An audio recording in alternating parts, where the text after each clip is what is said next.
Então, para o nosso estudo. Capítulo 22 da nossa confissão de fé sobre o culto religioso e o dia do Senhor, se Deus permitir, última aula deste capítulo. Então, lembremos por mais uma vez, talvez última, o verdadeiro culto é ordenado somente por Deus. O falso culto é algo que ele não ordenou. Nós falamos na última aula sobre o ponto 6, principalmente sobre onde cultuar, ou local de culto, que nem a oração, nem qualquer outra parte do culto religioso é agora, sob o evangelho, restrita ou feita mais aceitável devido a qualquer local em que é realizada, ou para o qual é dirigida. Mas Deus deve ser adorado em todo lugar, em espírito e em verdade, tanto em famílias particulares, diariamente, e em secreto, cada um por si, e também muito solenemente em assembleias públicas que não devem ser descuidadas, deliberadamente negligenciadas ou abandonadas, quando Deus, por sua palavra e providência, nos convoca a participar delas. Ou seja, nós vimos, na verdade, na última aula, que há dois tipos de culto contidos nesse tópico, que é aquele culto da igreja, religioso e público, solene, e o culto cotidiano, uma vida que engrandece a Deus. Então, sua vida é um culto racional, de apresentar-se vivo, santo, agradável a Deus, abandonando a sua própria vida em carne, mas viver Cristo. Então, onde se torna mais aceitável o culto a Deus? Na sua sala, no seu banheiro, ou neste prédio? Nós vimos que não é neste local ou naquele local que torna mais aceitável o culto a Deus. O local em que é aceito o culto a Deus é Cristo. É em Cristo, em espírito e em verdade. Neste sentido de só quem está em Cristo é aceitável a Deus. Então, culto de Natal, ressurreição, para o qual é dirigida aquela adoração especial, não torna o culto mais aceitável a Deus do que o culto dessa noite, por exemplo. Então, por que negligenciar o culto noturno semanal? Então, também falamos dessa importância. E nós tivemos, eu já admito que tive um retorno muito bom disso no culto à noite com uma irmã chegando em mim, obrigado, agradecendo a exortação que a aula nos deu sobre recobrar-se em estar aqui no culto porque o corpo precisa dos seus membros. E é o culto semanal. Então, também olhamos para o culto individual, ou o culto nem só individual, mas o culto fora deste local como solene, que você deve ensinar as escrituras em casa. Então, na sua casa, Deus e seu amor devem ser visíveis e ensinados. Nós devemos orar mais do que escovar os dentes, como a gente disse. A vida espiritual é secreta e não pública. Você não deve ficar fazendo alardes da sua leitura, da sua oração, nada disso. Então, nós devemos congregar, cultuar juntos, admoestar uns aos outros para vivermos em santidade. Igreja é importante, culto público é importante, adoração comunitária é importante. Então entendam, a vida comunitária é a origem da igreja. Nós estamos juntos na doutrina, juntos na comunhão, juntos na ceia, juntos nas orações. Isso é o que nós falamos semana passada. Lembrando, então, e recobrando, é importante para toda a igreja, saudável para toda a igreja, que nós nos ajuntemos em culto público. E especialmente, ponto 7, no dia do Senhor. No dia do Senhor.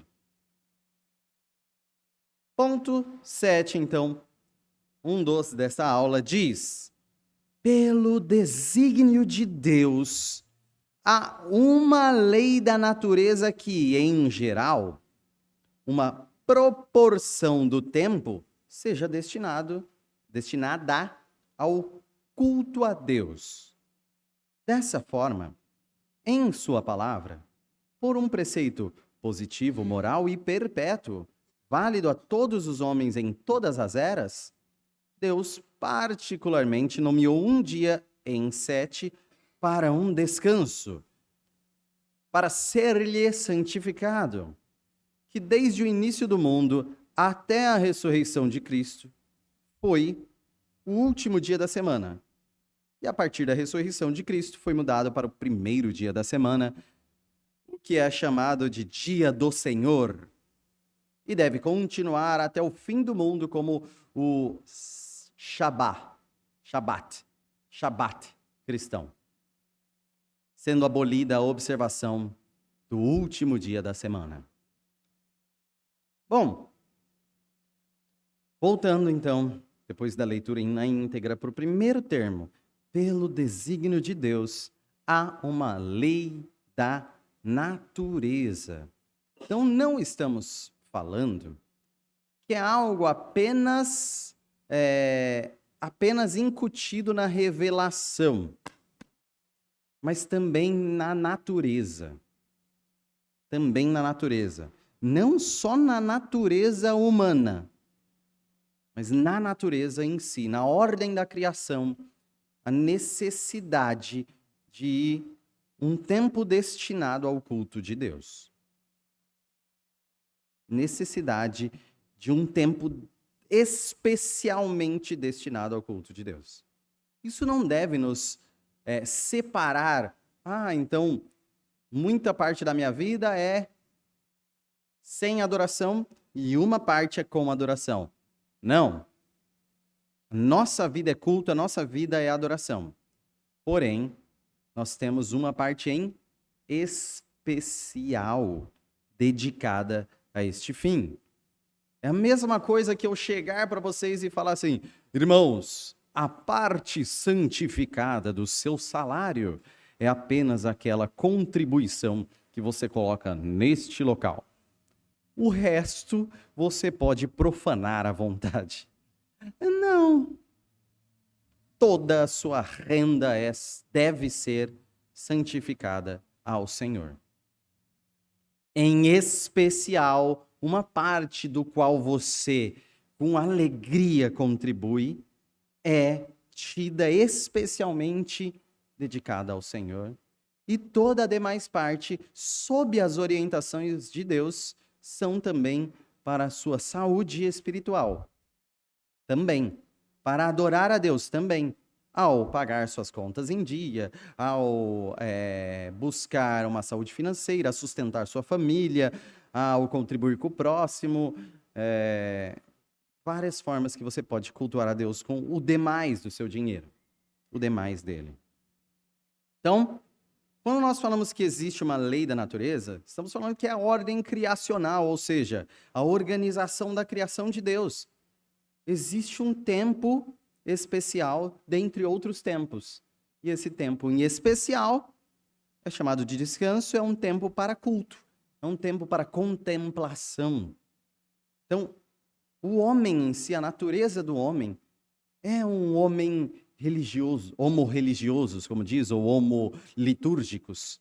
É um homem que tem incutida em sua natureza a busca por algo superior. E essa busca, obviamente, não vai deixar ou abandonar o demais de sua existência. Terrena, necessidade de comer, de se vestir. Não é que vai abandonar isso, mas que vai colocar um momento separado para a busca de algo além disso. Muito além disso. Então, como diz Agostinho no livro das Confissões, o livro 1, tu nos despertaste para o prazer de te louvar, pois nos criaste para ti, e o nosso coração não tem sossego enquanto não repousar em ti.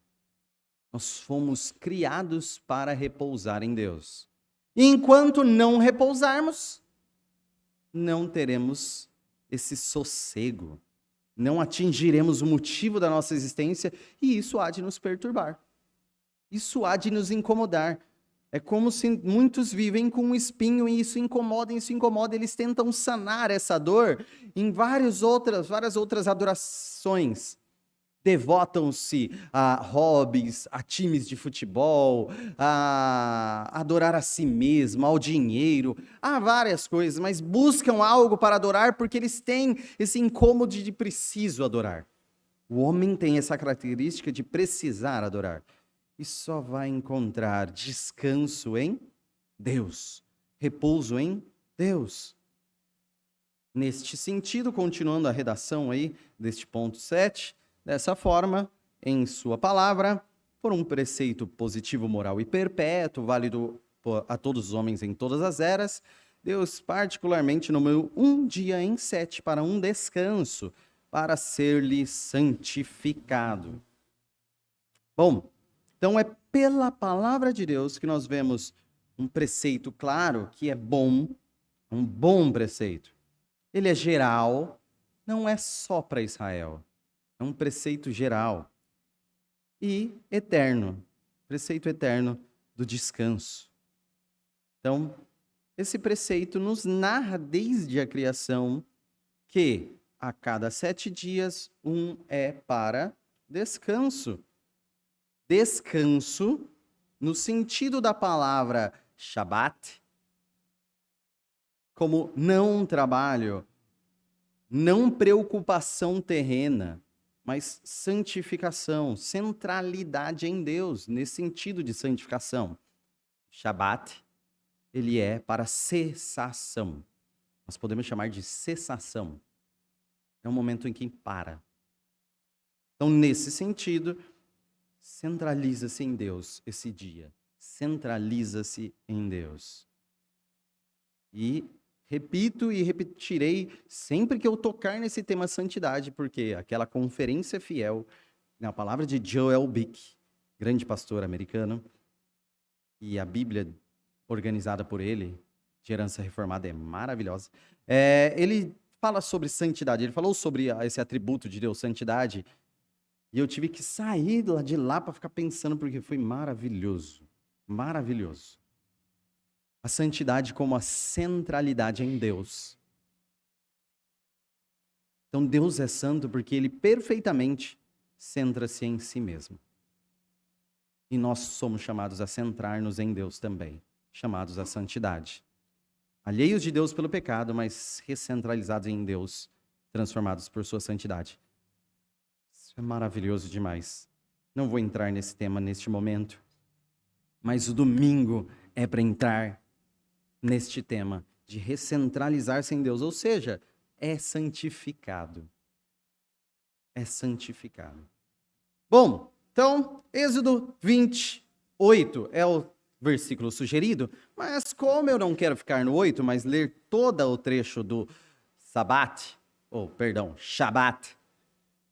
eu perguntei para o hebraísta que eu conheço como se pronuncia. Eu tinha visto em um lugar, mas era diferente. Aí eu confirmei, ele falou que é Shabat. E tem o T no final pronunciado.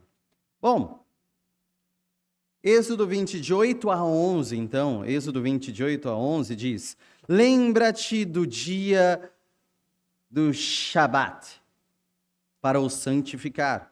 6 dias trabalharás e farás toda a tua obra, mas o 7º dia é o Shabat do Senhor teu Deus. Não farás nenhum trabalho, nem tu, nem o teu filho, nem tua filha, nem teu servo, nem tua serva, nem teu animal, nem o forasteiro das tuas portas para dentro. Então, enquanto está naquele lugar onde o Senhor está sendo cultuado, ninguém trabalha. Não é você, eu não trabalho, mas farei com que eu trabalhe no meu lugar, aí eu cumpro, ele não. Não é esse preceito. Do servo até aos animais, ninguém trabalha. Porque em 6 dias fez o Senhor os céus e a terra, o mar e tudo que nele há, e ao 7º dia descansou. Por isso o Senhor abençoou o dia de Shabat, mania de falar o TH como F em inglês, né? Shabat. E o santificou. E o santificou. Então, nesse sentido, gente, não é simplesmente a questão física, que também é importante você descansar. Na questão física, psicológica, se você não descansar, acho que o mais próximo, mais fácil da gente dizer, dentro do estresse contínuo, é o burnout, né, que nós vemos hoje em dia. É aquele momento que você queimou todo o seu pavio. Explode, né? Então, mas também, vamos dizer assim, meu trabalho nem me cansou. Ou estou de férias, então não preciso de um dia de descanso. Não é só isso. Vocês lembrem-se, Deus ficou cansado de fazer o mundo? Não.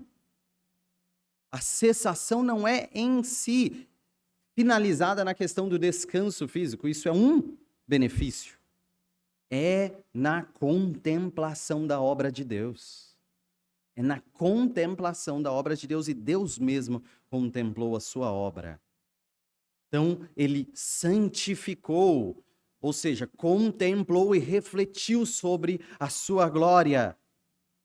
Não centrado na criação, não é isso, mas em si mesmo para abençoar a sua obra. Então, no Pentateuco, a gente vê essa questão de, lembra, as primícias da colheita servem para santificar toda a colheita. Então, nós temos também uma família de Abraão para santificar todas as famílias da terra, abençoá-las. Então, o primeiro filho separado para abençoar todos os filhos, toda a família. Então, 10% os dízimos da renda para abençoar toda a renda. Tudo isso no Antigo Testamento, tá? Então, nesse sentido, que refletir e exaltar a glória de Deus na cessação das nossas obras para santificar o nosso tempo. Nesse sentido, toda a semana. Então, é um preceito da natureza. Não em si apenas o aspecto da lei a Israel, mas a criação de Deus está citada na lei. Ou seja, desde que o mundo foi criado, para todos que foram criados, este preceito. Então é natural a todos os homens. Alguma pergunta ou comentário até aqui? Ou estão dentro da linha do raciocínio? Está ótimo. Ok? Então, prosseguindo, desde o início do mundo até a ressurreição de Cristo, nós falamos, temos um Shabat. Foi o último dia da semana. Foi aquilo que nós consideramos o sétimo dia e que nós, aqui no Brasil, chamamos de sábado.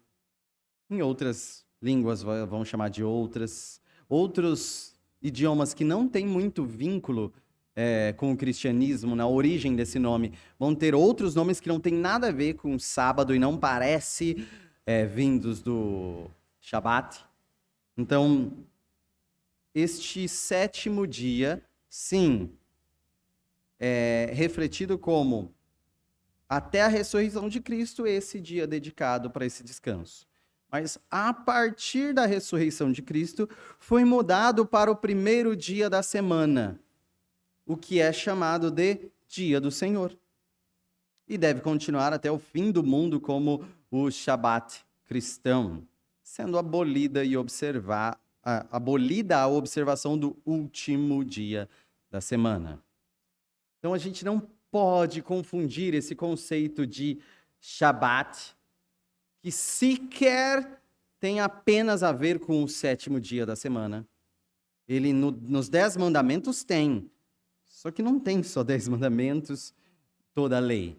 Então tem vários outros. O calendário judaico começa em um Shabat. Começa. Tecnicamente também começamos o ano num feriado, né? Mas o calendário, inclusive, ele não era fixo. Todo o calendário não era fixo. O calendário judaico passou a ser fixo no século IV depois de Cristo, para ser equivalente ao nosso sábado. Então, durante toda até Cristo, até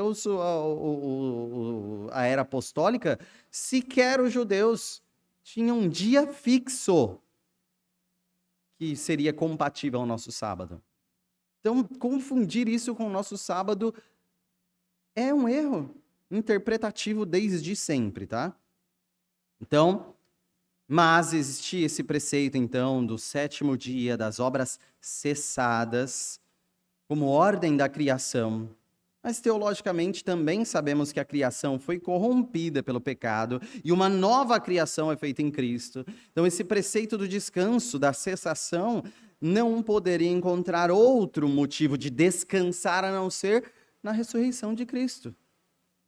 Então, nós estamos falando de o sustento espiritual nosso. Olha que humilhação. Eu trouxe 2 copos plásticos, né? E uma taça, tá vendo?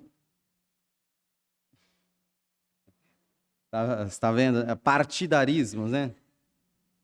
Tá vendo a diferença de amor de mãe e amor entre barbudos, né? Bem diferente, bem diferente. Bom, quando o cristão guarda o primeiro dia da semana, ele o faz no espírito de um novo mandamento, baseado em uma nova aliança, e ambos com o cumprimento do espírito, né, do mandamento e da antiga aliança, cumpridos na fé cristã, do descanso em Cristo. Afinal, Cristo é o nosso descanso. Não é o sábado, não é o domingo em si que é o nosso descanso. É Cristo o nosso descanso. Por isso que na ressurreição de Cristo descansamos.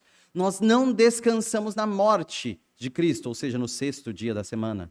Não descansamos no silêncio da sua morte, que seria o 7º dia da semana. Mas descansamos no romper, no derrotar da morte, no primeiro dia da semana, da nova semana que nós temos em Cristo. Então, cumprindo o sentido de um dia contemplativo, de adoração, de cessação dos trabalhos.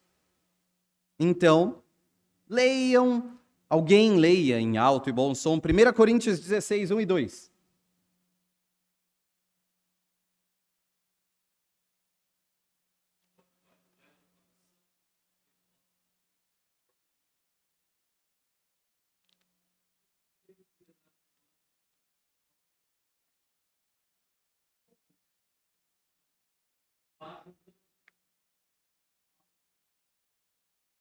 Então, a ideia dele de uma reunião e contribuição no primeiro dia da semana, valendo-se dessa reunião.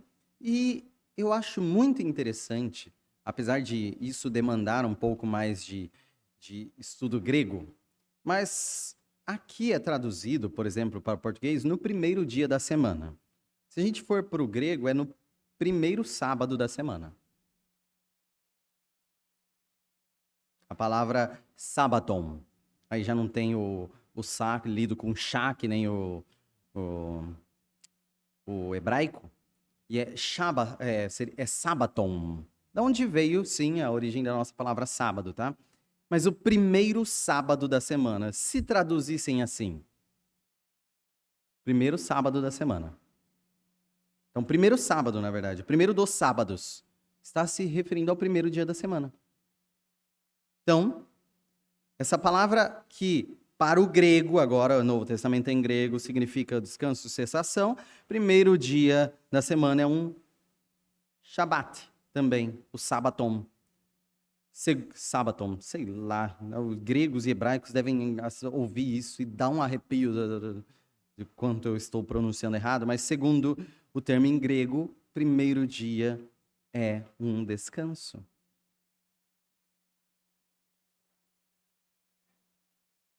Sim, o dia do domingo, o dia que abrimos essa semana, uma nova semana em Cristo. Então, também, Atos 20, versículo 7. Alguém pode ler Atos 20, versículo 7?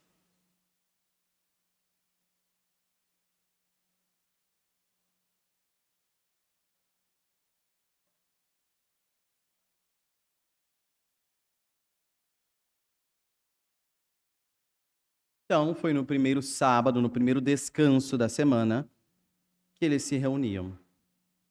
Então, nós estamos falando que, nesse sentido, não confundam, é esse o apelo, apesar de a gente já ter estudado isso em IBD, mas quando aquele dia que a gente, segunda, terça, em português, segunda, terça, quarta, quinta, sexta, sábado, domingo. Domingo é o primeiro dia, então começa domingo, E aí, o sábado, como 7 dia, se mudasse de nome, a gente chamasse sétimo, ajudaria mais a distanciar da palavra que a gente colocou como sábado, que vem como descanso. Então, nesse sentido, domingo é o sábado. Olha que conclusão doida. Domingo é o sábado que nós temos. Então, domingo é o descanso. A palavra Shabat é cessação, descanso. Cessação, descanso. Então, domingo é o nosso Shabat. É nesse dia que eles se reuniam. Então, eles partiam o pão. E aí, eles ouviam também Paulo pregar. Ou seja, eles se reuniam para partir o pão, para cear, para ouvir Paulo pregar, eles faziam o seu encontro e culto público, sua reunião solene. Ainda assim, tem gente que costuma, obviamente, é um posicionamento teológico também, dizer que há algum preceito da antiga aliança, de que não há um dia do Senhor no Novo Testamento. É um costume judaico que a igreja estava ainda acostumada, mas existe um versículo demolidor, na minha opinião, que é a Apocalipse 1:10. Alguém pode ler Apocalipse 1:10?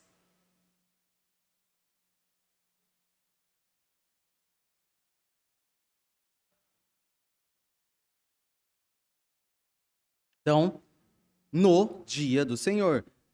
Esse livro que significa revelação, né? Apocalipse significa revelação, ele recebeu essa revelação no dia do Senhor. Estamos falando do último livro da nossa organização bíblica. Estamos falando do último apóstolo a morrer. Estamos falando que já na nova aliança, claramente, na nova aliança em Cristo, ele ainda fala que foi no dia do Senhor. Ou seja, existe um dia especialmente do Senhor. Qual o dia do Senhor? Todos os dias são do Senhor. Ele é Senhor de todos os dias. Mas um em especial nós dedicamos. Então é o dia do Senhor. É o dia do Senhor.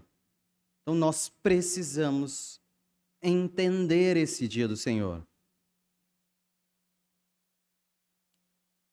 E, obviamente, pela sua ressurreição e pela reunião deles que passou a não a visitar apenas as sinagogas no 7º dia, mas se reunir para cear no 1º dia. Por isso nós consideramos que é neste dia que nós passamos o nosso Shabat.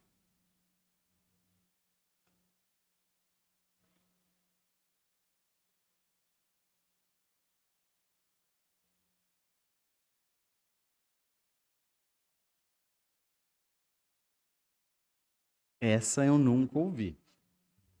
Como tem um episódio em Josué, que eles estavam batalhando e Josué ali pediu para que, ordenou, né, que o sol parasse. Não pode ficar à noite, a gente tem que terminar essa batalha, sabe? Tô atrasado aqui na minha tarefa de matar o inimigo e a gente precisa do sol aí. O sol e ela pararam. Fala que o sol parou.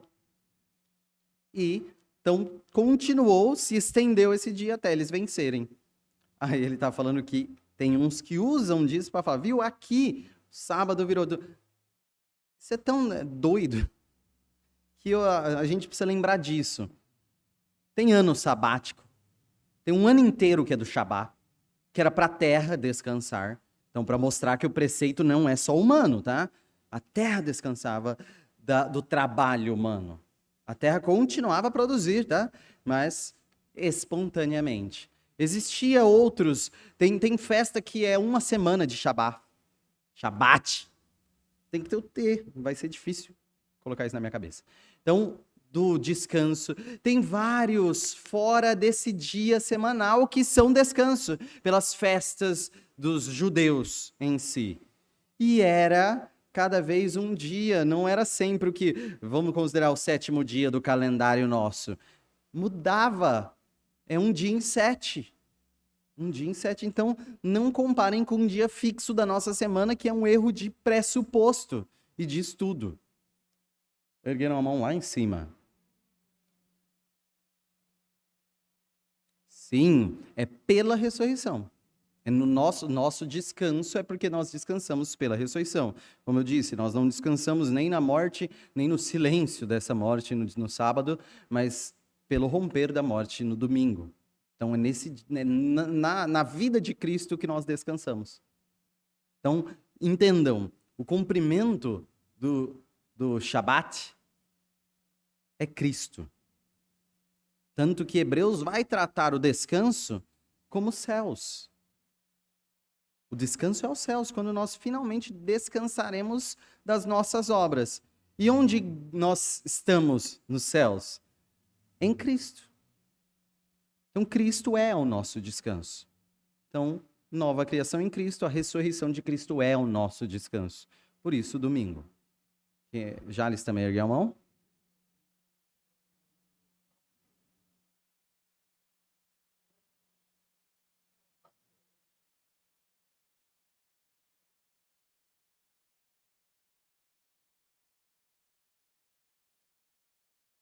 Nesse modo de pensar, por causa do...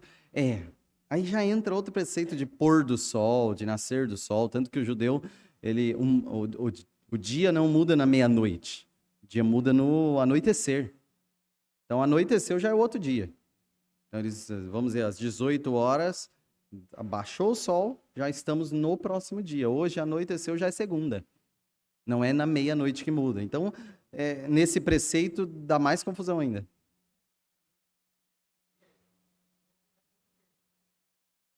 Oi?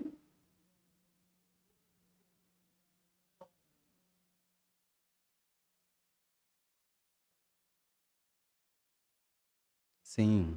Então, dentro dos 7 dias, um dia, e um preceito muito importante do descanso para centrar-se em Deus é o que este ponto está dizendo.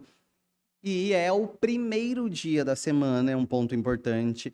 Então eu posso eu mesmo separar um dia da semana. Já é um preceito bacana, mas como envolve uma adoração comunitária e um símbolo da morte e ressurreição, o símbolo da ressurreição de Cristo, nós descansamos no domingo. Observação, óbvio que pode surgir uma pergunta, se vocês não têm, mas e se eu trabalho no domingo? Estou errado? Estou errado? Então, o cristão, por estes preceitos, deveria se esforçar para não trabalhar no domingo, a menos que seja por força maior. Então, existem forças maiores que podem fazê-lo trabalhar no domingo, e não vamos incriminá-lo por causa disso. Mas ele deve desejar não trabalhar no domingo por respeito criacional e dedicação de adoração comunitária e descanso e inúmeras coisas desse preceito positivo geral e eterno do descanso. Então, o ponto 8, seguindo, já trabalhamos ainda mais desse tema, o sábado estão sendo um dia de renúncia e amor, ou seja, o Shabat de descanso é amor. Então, ponto 8 diz: o Shabat é assim santificado ao Senhor quando os homens, tendo devidamente preparado os seus corações e ordenado os seus assuntos comuns de antemão, não apenas observam um santo descanso durante todo o dia, a partir de suas próprias obras, palavras e pensamentos sobre as suas ocupações e recreações mundanas, mas também dedicam todo o tempo em exercícios públicos e privados de seu culto e nos deveres de necessidade e misericórdia. Então, para englobar a configuração desse sábado, ele faz essa narrativa. Então, esse Shabat é santificado quando os homens, quando todos vocês aqui, tendo devidamente preparado os seus corações. O domingo não é por ausência de os seus interesses de trabalho, um dia de relaxo sem nenhum tipo de preparação. Um lazy day, um dia de preguiça. Não é isso. Não é isso.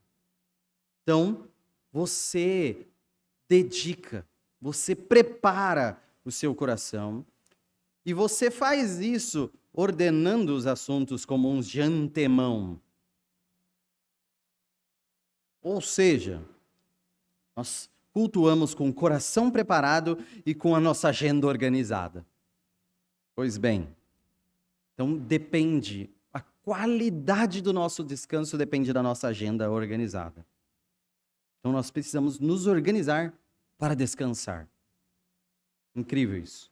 Então, para descansarmos das nossas próprias obras, da nossa busca de sustento, dos nossos próprios interesses. Então, nós precisamos descansar das palavras e dos pensamentos sobre as ocupações e recreações mundanas, configurando nosso foco para a contemplação divina. Então, não adianta simplesmente não trabalhar. E aí você vai e se perturba no domingo com um jogo de futebol. Não adianta. Não adianta se perturbar com festas pessoais. Não adianta se perturbar com super refeições. Não adianta ser Marta e não Maria no domingo. Nós precisamos aí ter esse aspecto de Maria, de sentar-se e ouvir de Cristo, de dedicar o domingo a Cristo. Esse é o preceito do domingo. Então, tudo que você entender como um cansaço a atrapalhar seu descanso, que não tem a ver com o servir, não serve para o domingo.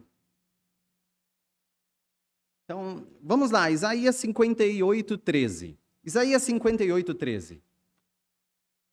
Eu vou ler e vou chegar no 14, na primeira frase.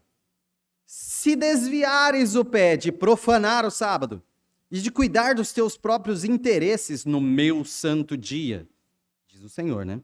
Se chamares ao sábado deleitoso e santo dia do Senhor, digno de honra, e o honrares não seguindo os teus caminhos, não pretendendo fazer a tua própria vontade, nem falando palavras vãs, então te deleitarás no Senhor.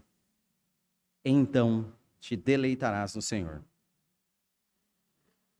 Irmãos, a nossa observação, estudo e alerta, exortação sobre o domingo, não é um chamado legalista a você obedecer uma ordem.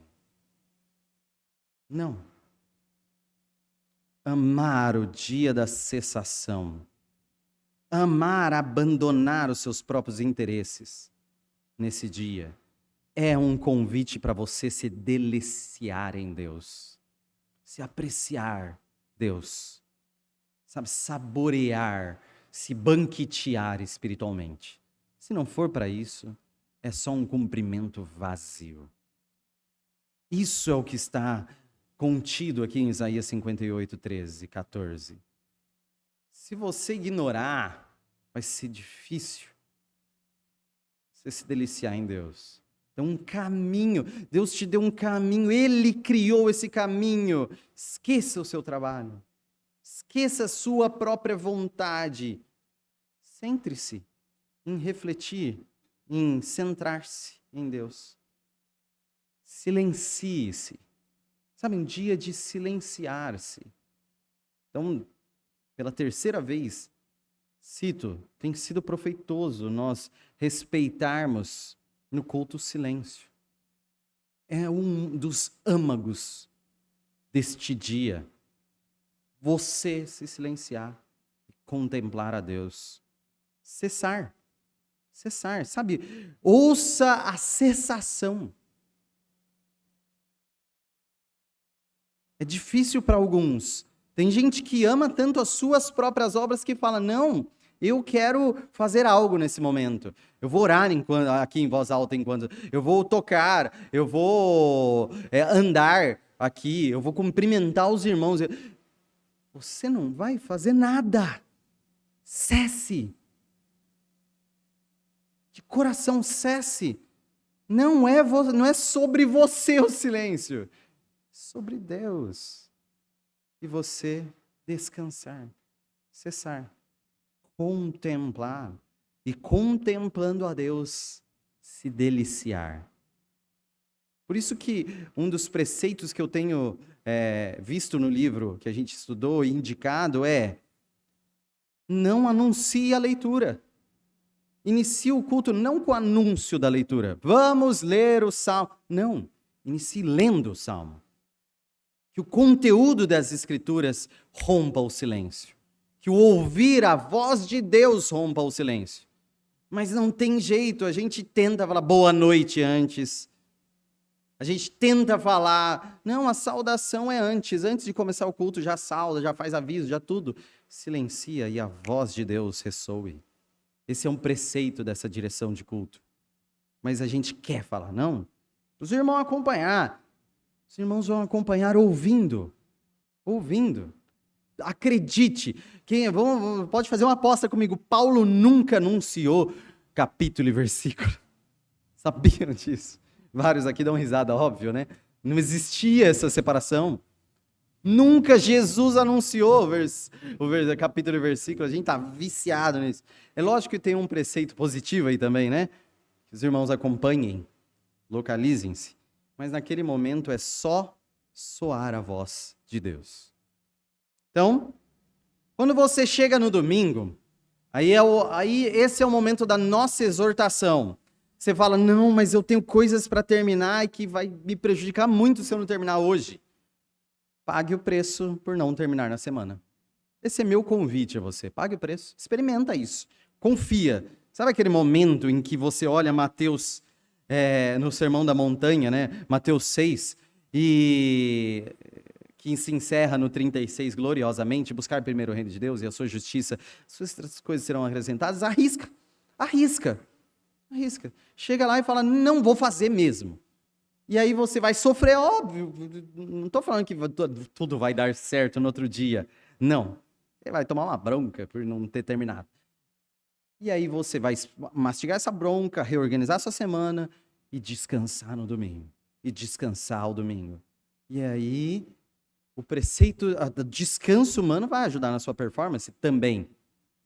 Então, vai ter efeitos produtivos, abençoadores para a sua semana pela parte física, pela parte mental, acreditem. E mesmo se não adiantar você falhar de novo, descanse no domingo em Cristo. Descanse das suas falhas.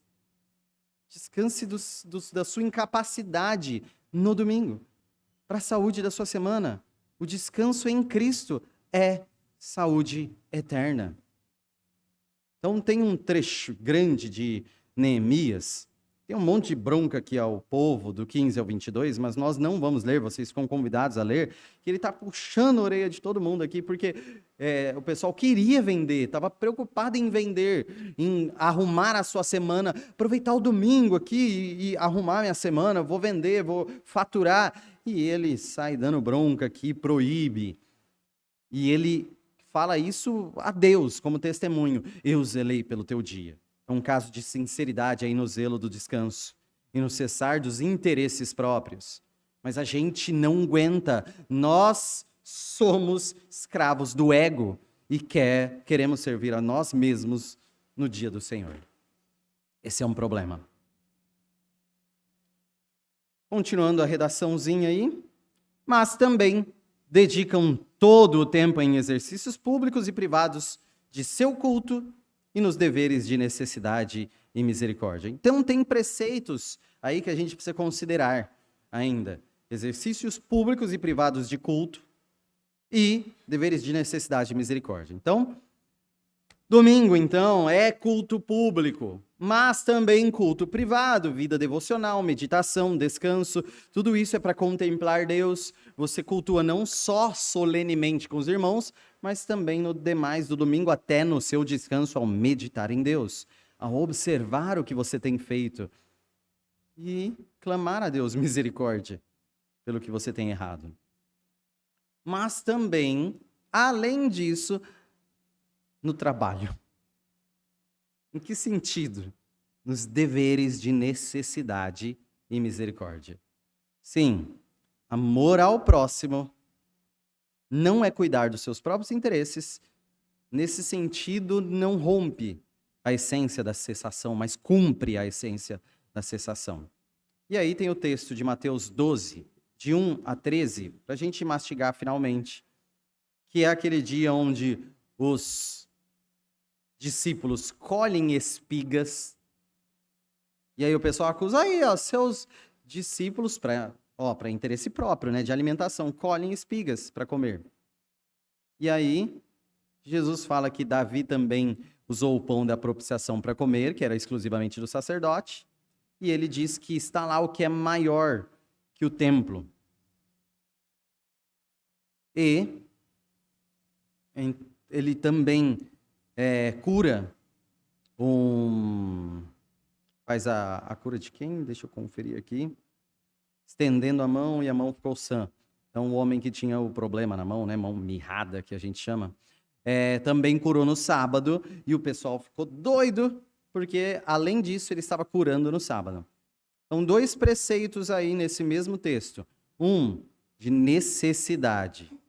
Se você precisa, não é opcional, está numa situação que você precisa ir lá e trabalhar para você sobreviver, façam. Não imputemos pecado. Que fique claro isso. Não sejamos condenadores, mas misericordiosos convidadores, exortadores ao povo descansar. Mas não condenadores. Então vou julgar todo mundo aqui. Não é isso. Você é chamado a julgar, sim, com sabedoria e amor. E convidar todos a descansar. Mas, em deveres de necessidade, isso não deve ser interesse próprio, simplesmente, mas necessidade. Haverá trabalho. E no sentido do trabalho de misericórdia também, o próprio Cristo cumpriu a lei judaica, e também o preceito do descanso ao trabalhar. Como? Trabalhar como? Curando. Porque fez isso em amor ao próximo. Então, dedicar-se a Deus, centrar-se em Deus, é também amar ao próximo. Nossos deveres de misericórdia. Perguntas? Eric.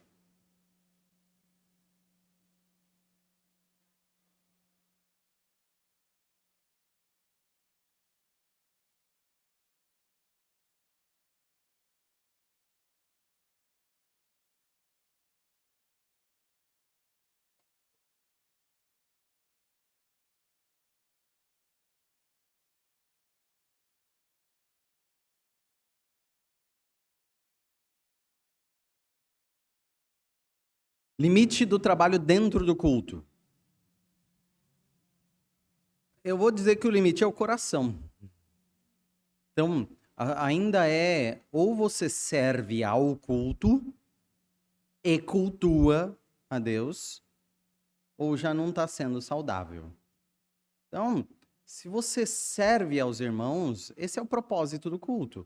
Então, vamos dizer aí, se tem uma pessoa que ali está dando uma olhada nos carros, está servindo aos irmãos, mas ele precisa também estar em culto. Se a pessoa não consegue, se eu estou lá fora no culto, não prestei atenção em nada, não fiz nada, peça para outra pessoa. Peça para outra pessoa. Pare de dar lugar ao diabo ao não cultuar com a igreja. Então peça para outra pessoa cuidar. Mas aí tem pessoas que servem ali no som, na música. Enquanto eles conseguirem servir aos irmãos e também acompanharem a igreja, lembrando que não ele tem que cantar ali, mas tem ali, tem que cantar. Não, mas acompanhando o que a igreja está cantando e no espírito de que a igreja está cantando, também há culto. Também há culto. Nos irmãos que vão lá para o culto infantil, também há serviço à igreja, e palavra de Cristo, e culto comunitário. Então, é nesse sentido. Agora, se um de nós tem se dedicado a algo que evita cultuar, talvez não está servindo ao culto. Então, essa é a questão. Se alguém está sendo privado de cultuar, não está servindo ao culto. Só isso.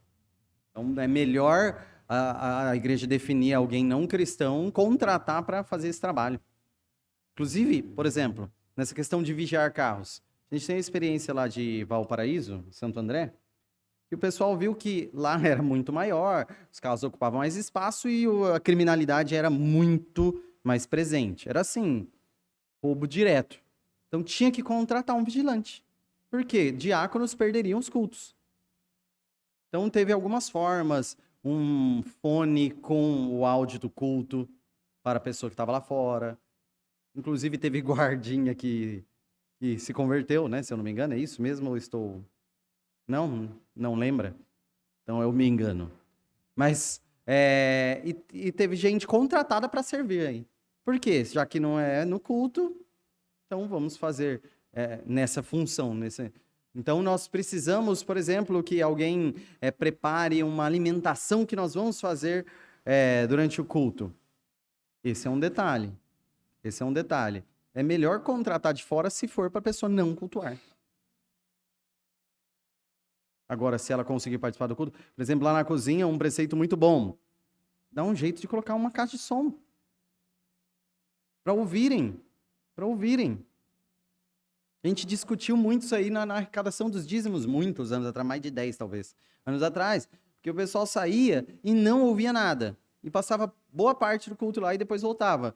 Privados do culto. Então, a intenção é que pode fazer durante o culto. Lembra que eu falei, fica a cargo do pessoal por conveniência, mas que seja um preceito de continuar em culto. Então, ouvindo, num local que dá para ouvir, ou com um esquema para ouvir, são preocupações que nós devemos ter. Se não, irmãos, sincero, com toda sinceridade, vai prejudicando alguns irmãos. Mais que alguns, por causa do seu próprio pecado, outros simplesmente aí, numa falta dessa percepção de eu preciso servir, fogem, acabam fugindo. Tem gente, irmãos, ouçam com atenção, tem gente que foge do culto. Foge, é um escape, não aguenta ficar no culto. Foge. Nós temos irmãos que fogem do culto, vocês sabem disso? Ou ignoram essa realidade? Qual que é a tarefa de vocês? Primeiro de tudo, orem. E, se com instrução e com muito amor no coração, exortem. Mas que, como igreja, planejemos para que ninguém fuja do culto. Porque isso é um vício. A pessoa que já está há muito tempo assim, ela não aguenta mais ficar. Ela não aguenta mais ficar. E está viciada a não estar. E precisa da nossa ajuda, não da nossa condenação. Precisa da nossa ajuda. Como ajudar? Mudando cargos, mudando funções? Que seja. Faça por amor. Faça por amor. Mas a igreja não pode. Não, deixa, a pessoa se prejudica. Que amor é esse? Sacrificando alguém que está com dificuldade. E essa pessoa está se viciando a estar longe da igreja. Aí depois, quando daqui a muito tempo acontece um desastre, todo mundo fala, temos que resgatá-lo. Resgate antes do desastre. Amém? Então encerremos a nossa gravação.